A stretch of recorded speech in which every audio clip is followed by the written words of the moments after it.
Vamos ler o livro do Gênesis, Gênesis capítulo 1. Nós propondo para o mês de maio reflexões sobre a família. Então nós estamos abrindo as reflexões nesse primeiro domingo. Vamos seguir até o último domingo, sempre enfatizando a necessidade de se orar e jejuar pela família. Quero convidar você a abrir a sua Bíblia no livro do Gênesis, capítulo 1, verso 28, capítulo 2, verso 24. Abra a sua Bíblia. Se estiver no celular navegando, tira a conexão agora, tá bom? Agora conecte-se em Deus, seja conectado em Deus. Os jovens, adolescentes, por favor. E o aplicativo da Bíblia é tolerável. Se não, feche essa janela aí, tá?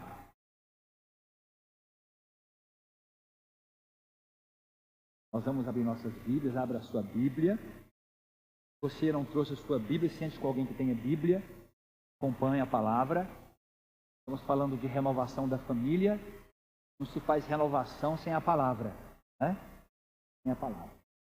Livro do Gênesis, capítulo 1, verso 28. Nós vamos ler juntos. Há uma só voz. Gênesis 1, 28. E Deus os abençoou e lhes disse: sede fecundos, multiplicai-vos, enchei a terra, sujeitai-a, dominai sobre os peixes do mar, sobre as aves dos céus, sobre todo animal que rasteja pela terra. Capítulo 2, verso 24. Tem gente olhando para o infinito. Olha para a Bíblia, faça a leitura comigo. 2, 24. Todo junto.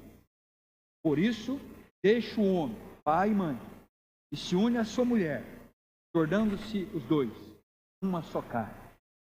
Damos-te graça, ó Deus, pela tua santa e bendita palavra. Louvamos, Senhor, porque a mesma chegou até nós pela sua misericórdia. Agora, Pai, que a palavra seja lida em família, seja analisada em família, que haja reflexão em família, que haja obediência em família, Senhor, a glória do Senhor. Nós oramos no nome do Senhor Jesus Cristo. Amém. Meus irmãos, na revista Ultimato, revista online, a Ultimato, artigos sobre a família, há um texto com um título que eu achei bastante criativo. E o título desse breve texto é Família tão divina, tão humana. E diz no texto: família, um mistério transcendente, mas ao mesmo tempo tão humano. Vem de Deus a ideia, mas se faz e refaz nas profundas relações entre as pessoas, ligadas não apenas por escolhas pessoais, mas por laços sanguíneos e de aliança. Continua. Nunca a ideia de família foi tão atacada, tão modificada, tão submetida a compreensões diferentes. O que era um porto seguro, agora é uma arena de debates. O que poderia ser um sinal de alento em um mundo malvado se transforma em espaço de tensões cada vez maiores. O que seria um lugar de boas lembranças do passado, dos parentes que já se foram, agora parece preservar bem pouco, e tradição virou sinônimo de ultrapassado. Família deixou de ser uma casa para se tornar uma bandeira política. Não são poucos os que a usam como estratégia de marketing político. O que parece ser uma defesa honesta da moral, muitas vezes não passa de oportunismo para justificar outras bandeiras não tão legítimas assim. Da mesma forma, não é difícil ver defesas em favor de um outro conceito de família, como se ampliá-la, sob o risco de pulverizá-la, fosse a saída para resolver outras questões sociais. E no artigo disse que se acredita que há um fio condutor para o conceito de família. Um fio conduzido por Deus que, entre outras qualidades, nos encoraja a manter a união entre o passado, o presente e o futuro, entre pessoas e pessoas, entre pessoas e Deus. Nós também cremos dessa forma, que há um fio condutor em toda a palavra, toda a história também da humanidade. Há um fio condutor por toda a Bíblia, falando da bênção que é a família. E nós, meus irmãos, nós cremos na importância da família para a transformação da sociedade. Aliás, a sociedade só pode ser transformada com a transformação das famílias. É o que nos ensina a Bíblia, é o que nos ensina a história das nações. Está muito claro isso na caminhada da humanidade. Deus, Ele chamou uma família para ser bênção para todas as famílias da terra. Lá no Gênesis capítulo 12 nós lemos sobre isso. Foi através da família de Abraão que Deus chamou os patriarcas, multiplicou os filhos, constituiu uma nação, tomou posse da terra prometida. Foi através da família, meus irmãos, a família de Zacarias e Isabel, que o Senhor enviou João Batista.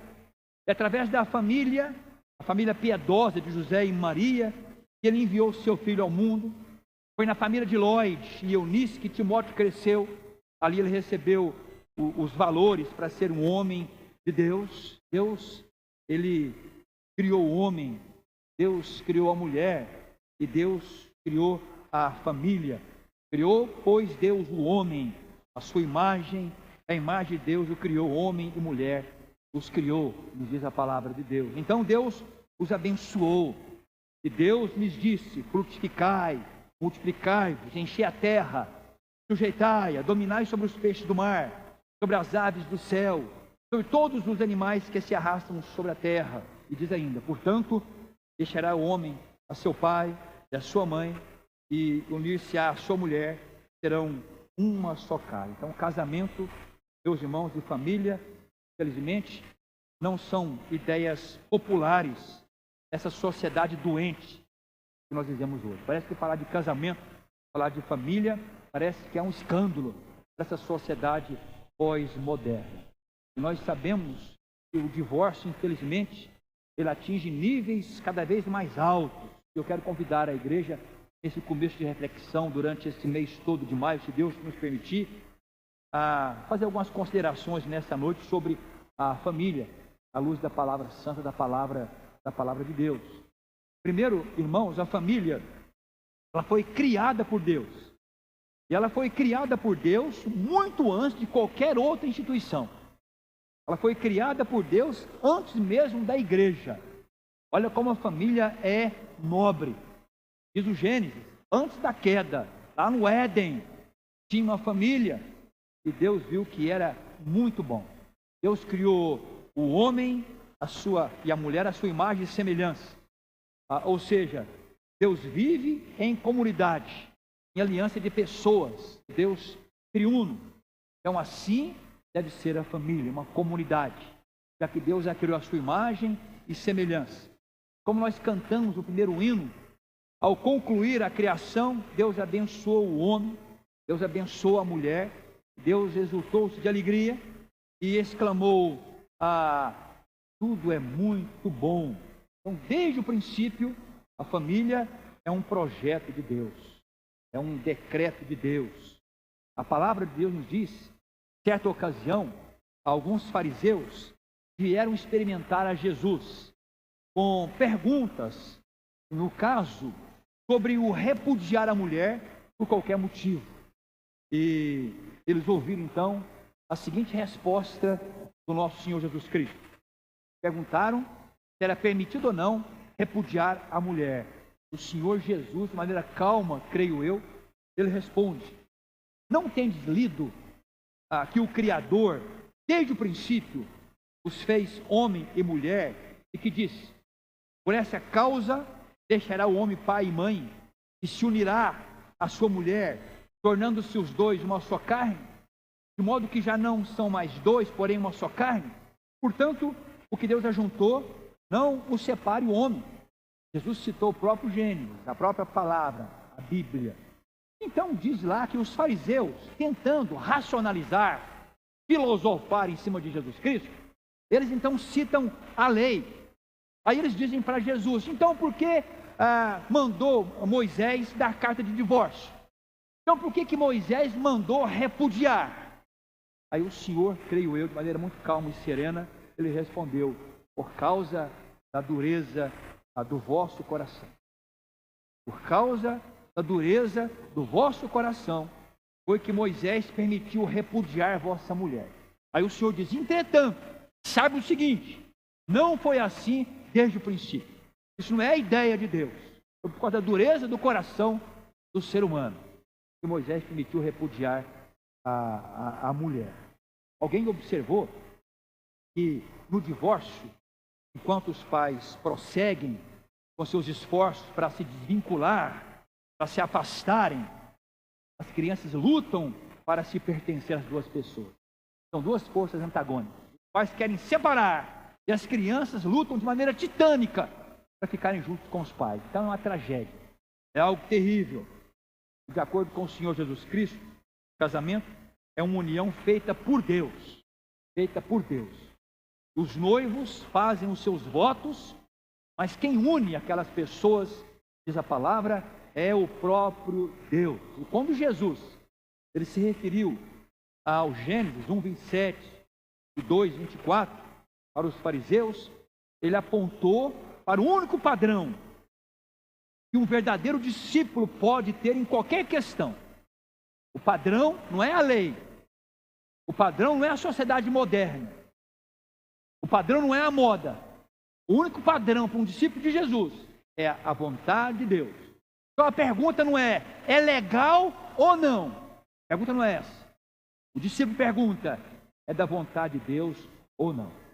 Da vontade de Deus ou não? Casamento e divórcio tornaram-se uma questão meramente legal. Aí está a tragédia da família, a tragédia da sociedade. E segundo Jesus Cristo, irmãos, casamento é uma união diferente. E ela é diferente justamente porque é algo feito por Deus.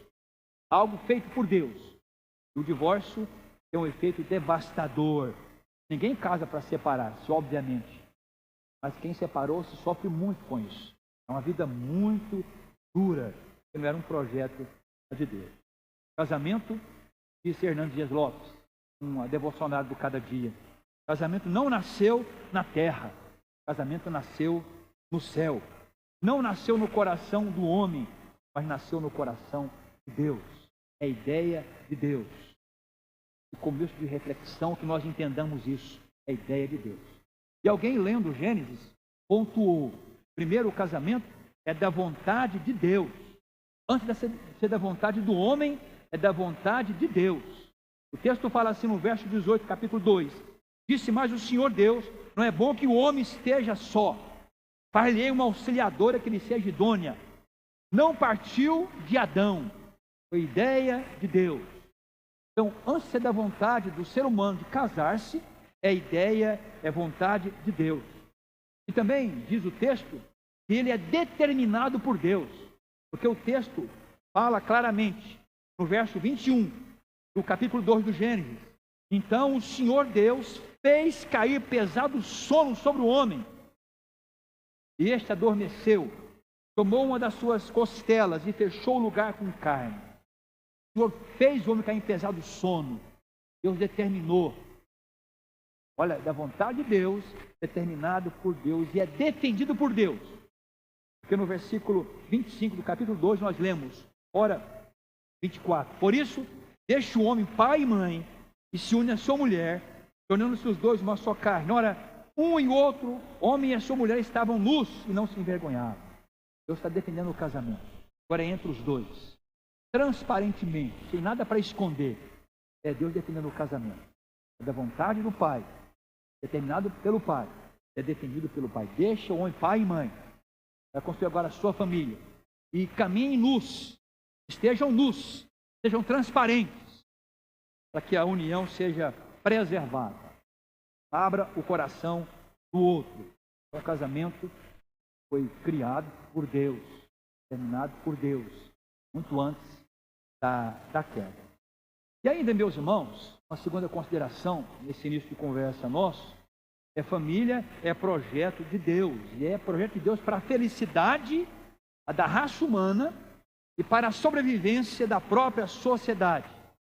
Então, seguindo a ideia de alguns pastores em relação a alguns pontos bíblicos e da caminhada, vamos citar aqui algumas atribuições da família. Primeiramente, vida íntima conjugal. A vida íntima conjugal é dentro do casamento. A vida íntima entre duas pessoas, o homem e a mulher, não é no namoro, nem no noivado, é dentro do casamento. É bíblico. Só o casamento justifica e legitima a união sexual marido e mulher. Quando fugimos a essa regra, então nós caímos não só num pecado, mas num desequilíbrio total da nossa vida, espiritual, física e emocional. Por mais que a sociedade tente apresentar como natural, uma coisa fisiológica, não é. É uma questão espiritual, é uma questão de alma. Não só dois corpos se fundem, mas duas almas. Por isso, a tragédia, quando alguém acelera e queima etapa, a vida desmorona, psicologicamente, espiritualmente, fisicamente, e assim vai. Porque nós aprendemos vida íntima conjugal, vida sexual, só dentro do casamento. A segunda atribuição é a propagação do gênero humano. Este foi um dos propósitos de Deus, quando a constituição da família, a geração de filhos legítimos, é o que nos fala o texto de Gênesis. E Deus os abençoou. E Deus disse: sede fecundos, multiplicai-vos, enchei a terra, sujeitai-a, dominai sobre os peixes do mar, sobre as aves dos céus e sobre todo animal que rasteja pela terra. Filhos legítimos, dentro da união matrimonial. Uma terceira atribuição é subsistência e estabilidade. A ideia é que o atendimento suficiente, o atendimento sensato das necessidades dos membros da família, se dá mutuamente ali no seio da família, essa estabilidade, em todos os sentidos, como nos ensina a formação do homem. Uma quarta atribuição é educação. A Bíblia fala, nós lemos no Salmo, os filhos são herança do Senhor. Os filhos não são acidentes biológicos da vida do casal. Infelizmente, há muito crente que vê um filho como um estorvo, como um acidente biológico. Mas a palavra deixa bem claro que são herança do Senhor e os pais, no contexto da família, devem educar os seus filhos.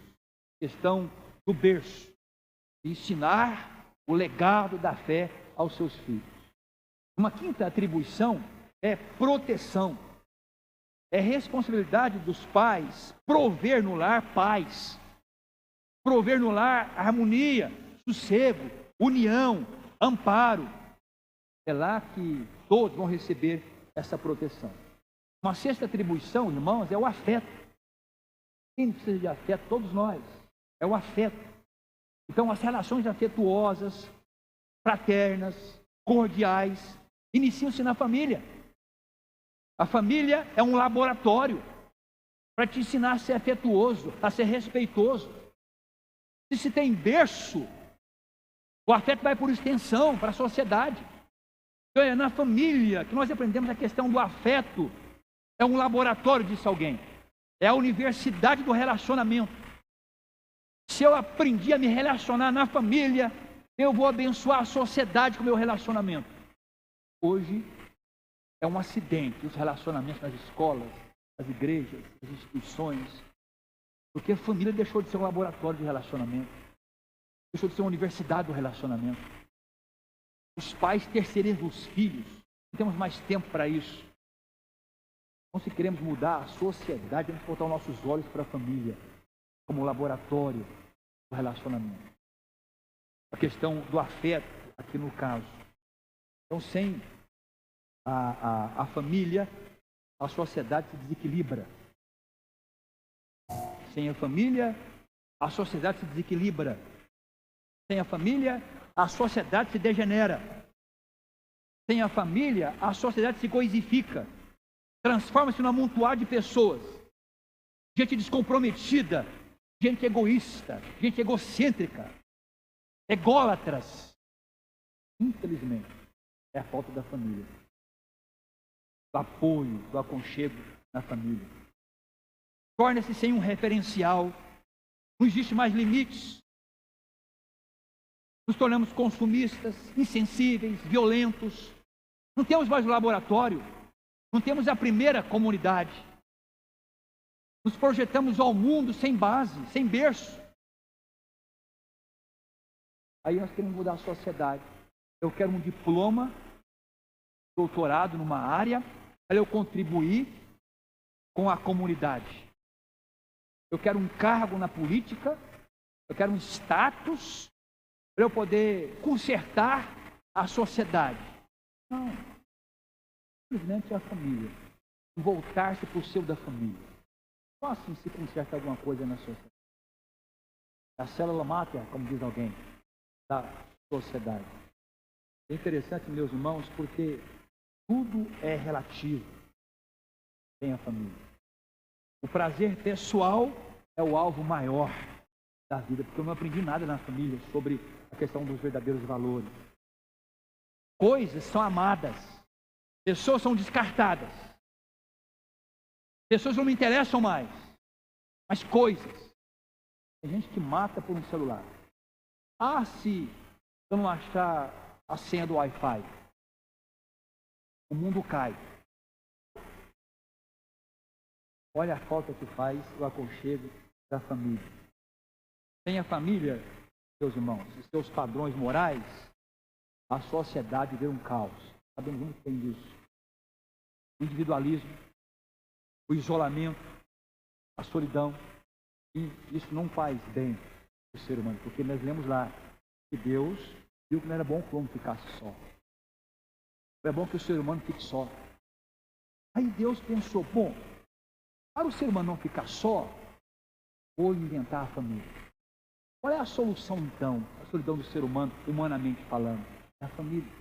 Por mais que inventem outras coisas, nada se compara à família. Nada se compara à família.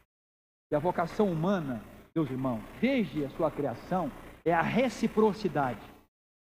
É um complementar o outro. A vocação humana é o relacionamento, é a comunicação.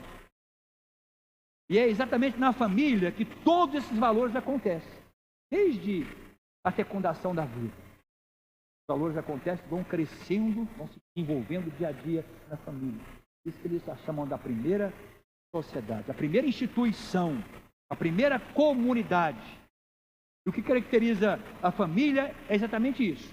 É a unidade, é a comunhão, é a convivência. Isso é família. Aí diz o Gênesis assim, Deus os abençoou, eles disse. Olha o relacionamento. Deus e a família. É importante que nós voltemos as reflexões para o Gênesis, para a família, para a nossa família. Colocar o joelho no chão, ler a palavra. Buscarmos essa reconciliação uns com os outros, com Deus, com a igreja. Apresentarmos a família aos pés da cruz.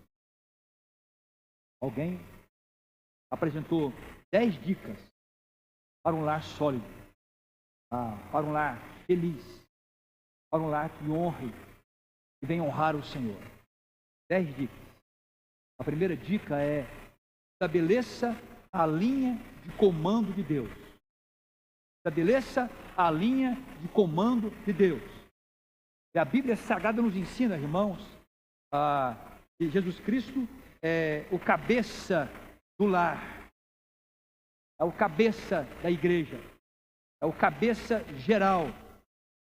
O homem é o cabeça em casa. A mulher é submissa ao marido. Mas no sentido todo, ensina a palavra que Jesus é a cabeça do corpo. E a submissão é mútua. Enquanto a mulher é submissa ao marido, ele a ama, como Cristo amou a igreja. E há uma conquista mútua. É o que nos fala a Bíblia. Eu tenho que estabelecer o comando de Deus, lá do alto. A segunda dica é: obedeçam ao mandamento de amarem mutuamente. Invista no amor mútuo na família. A terceira dica é: demonstrem aceitação e apreciação a cada membro da família. Passa a observar, passa a apreciar, aprenda a aceitar. Deixe de murmuração, deixe de apontar erros. A quarta dica é: os membros da família devem respeitar a autoridade de Deus sobre eles. É isso mesmo. E a autoridade que Deus delegou através da linha de comando, no que ensina a palavra de Deus. A quinta dica é importante que haja treinamento, que haja disciplina no lar. Aí quem escreveu essas dicas até brinca entre parênteses. As famílias gastam treinando o cão, treinando o cachorro. Melhor treinar os filhos, treinar o cônjuge. Não gasta tanto em treinar o cão. Não sou contra o cão nem contra o cachorro não, tá? Viu? William. A gente investe tanto nesses treinamentos. Mas o treinamento da esposa, do esposo, dos filhos. Preciso voltar os meus olhos para a família nesse sentido, né? Que haja um treinamento, uma disciplina no lar. A sexta dica é: curtam-se mutuamente. Separe tempo para a sua família. Desfrute a presença deles. É a sexta dica. A sétima é: seja fiel. Seja fiel. Por extensão, ele diz: infidelidade destrói o casamento. É pecado contra Deus, é pecado contra o cônjuge e destrói o seu casamento. Não vai nessa conversa como pós-moderna. Tudo é normal porque não é. Oitava dica: cada membro da família deverá trabalhar para o benefício mútuo da família como um todo. Os filhos devem ter tarefas a serem cumpridas.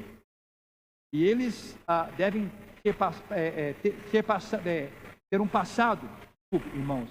É algo que enobrece a família. Enobrece a família. Quando há essa parceria de atividades. Enobrece todos ali. Não tem uma tarefa inferior e superior. Pelo contrário, a família vai ser abençoada nessa realização de tarefas. Nono, orem e leiam a Bíblia juntos. Nada poderá unir mais a família do que o hábito da leitura da Bíblia Sagrada. Isso vai revestir também a família contra as investidas de Satanás. Então procure deixar a Bíblia mais acessível. Deixe sobre a mesa da cozinha, no cantinho ali onde todo mundo vai ver. Chega em casa e guarda a Bíblia na gaveta, né? Olhando no armário, deixa ele bem do lado. Você abrir a Bíblia com o seu esposo, com a sua esposa, com os seus filhos, e lerem na palavra. É algo que não tem comparação. Uma força que vem do alto, descomunal. Quando nós abrimos a Bíblia juntos, lemos juntos, oramos juntos a palavra santa do nosso Deus. E a 10ª dica é: deve haver uma preocupação genuína em cada um dos membros da família quanto à salvação uns dos outros. Vou repetir isso. Deve haver uma preocupação genuína em cada um dos membros da família quanto à salvação uns dos outros. Seu marido é salvo em Cristo? A sua esposa é salva em Cristo? Você convive com ela, você convive com ele. 1 ano, 2, 10 anos, 15 anos. Você já perguntou para ele ou para ela se ela é uma discípula do Senhor Jesus Cristo? Ah, mas ela vem à igreja comigo, ele vem à igreja comigo. Estou perguntando isso. Você perguntou se ela é salva, se ele é salvo? A gente se acostumou com isso. Você perguntou para o seu filho se o seu filho é salvo? Você perguntou para o seu filho se ele é discípulo do Senhor Jesus Cristo? Ah, mas eu levo à igreja. Não estou dizendo isso. Marido, você é salvo? Você é um discípulo do Senhor Jesus Cristo? Mulher, você é salva? Seus filhos são salvos em Cristo? A gente corre tanto na igreja, cuida tanto das tarefas da casa, na esfera profissional, o filho está no pré, e lá do pré, ele vai lá para a natação, lá da natação vai lá para a aula de inglês, está fazendo bateria. Você perguntou para ele, pequenininho, se ele conhece Jesus, se ele é salvo, se ele é filho do Senhor Jesus Cristo, por que ele vai à igreja? Você perguntou? Você é o mentor do seu filho. Você é o mentor da sua esposa, você é a mentora do seu esposo. Anda tão atarefado que esquece de fazer essa pergunta.